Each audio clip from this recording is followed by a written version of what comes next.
Singkang samnay nenang pan Singka chete nay nenang pan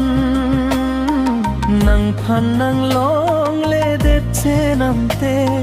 Chilo jui pone simli ra pirthe Ho Chilo jui pone simli ra pirthe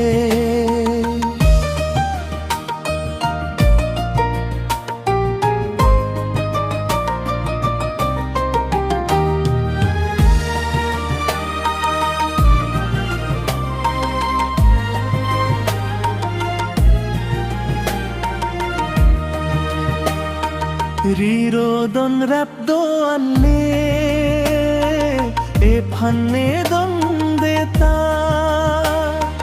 run chobo cherap vek nang punang ne phallam chak pi pame tanom pini arni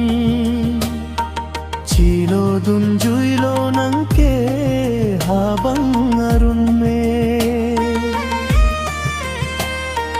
Sengkang samnay nenang pan Sengka chete nay nenang pan Nang pan nang long le det chenam te Chilo jui pone simli ra pirthe Ho Chilo jui pone simli ra pirthe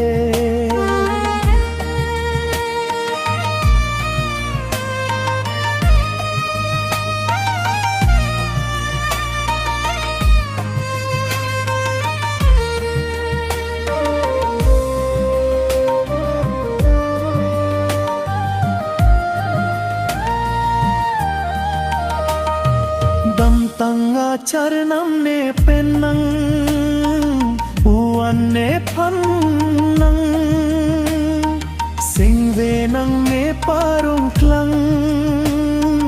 tapini arani man karli asam benne o kan rupa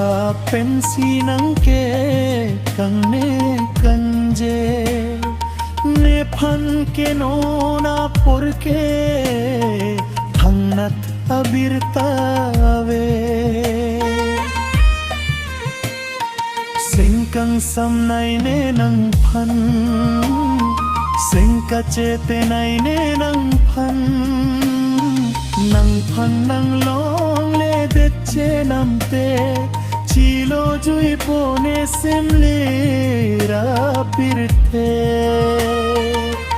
Ho Chilo jui pone simli